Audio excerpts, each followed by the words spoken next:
mouvance QAnon, c'est une mouvance exaltée qui est apparue en 2017 et qui, dans le cœur nucléaire de la croyance, imagine qu'il y a un réseau d'élites pédosatanistes qui contrôlent en gros la planète et qui proviendraient essentiellement des démocrates et de Hollywood. Pourquoi je vous parle des QAnon? Mais spécifiquement parce qu'il se trouve que j'ai bien suivi cette mouvance et que dans les figures centrales de la QAnonosphère, il y a la figure d'Epstein. La mouvance QAnon est apparue à partir de 2017. À partir de 3 ou 4 semaines après la création de ce mouvement, l'une des premières figures mentionnées est celle de Epstein et de son île. Donc toute cette mouvance QAnon, en fait, est un précurseur ou un allumeur, si vous voulez, de toute cette fantasmagorie absolument folle autour de l'affaire. Ou alors est-ce que c'est pas la vérité qui Mais c'est ça.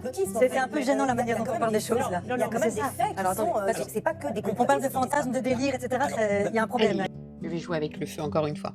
Alors j'ai pas l'intention de faire le procès des complotistes, même si je défends le développement de l'esprit critique. Avant j'aurais dit qu'ils étaient complètement débiles, mais aujourd'hui je pense différemment. En réalité, je crois que le problème est ailleurs. On parle beaucoup de la crédibilité, voire de la bêtise de certains complotistes, mais on parle beaucoup moins de ce qui a rendu tout ça possible. Quand des affaires comme celle de Jeffrey Epstein éclatent, ce n'est pas seulement un scandale moral, c'est une fracture de la confiance. Dans des années, il y a eu des signaux, des témoignages ou des soupçons qui existaient, et puis on les a ignorés, peut-être minimisés, parfois même ridiculisés, et puis un jour, des choses sont devenues vraies. Ce qui, avant, était une étiquette pour décrédibiliser certains discours farfelus, devient aujourd'hui un soupçon légitime.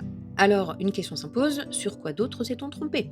Si les complotistes disaient vrai, quels autres complotistes ont raison? Il n'en faut pas beaucoup plus pour semer le doute et rendre le complotisme séduisant. Même si la frontière entre le vrai et le faux se brouille, le terme complotiste est toutefois utilisé de façon abusive, désignant toute pensée dissidente. Donc l'enjeu est de discerner la théorie farfelue de l'hypothèse plausible. On peut faire une différence entre les personnes qui disent que la Lune est en 2D ou que les mammouths vivent dans une autre dimension, et ceux qui s'interrogent sur les conflits d'intérêts de certaines études financées par Big Pharma.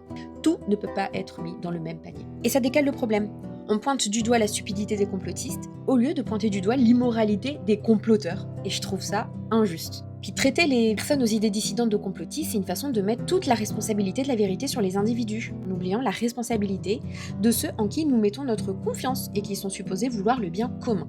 Alors ça n'enlève pas notre part de responsabilité dans la consommation des informations, mais ça explique qu'aujourd'hui on se méfie. Mais attention, c'est pas parce que certaines vérités ont été cachées que toutes les hypothèses deviennent crédibles.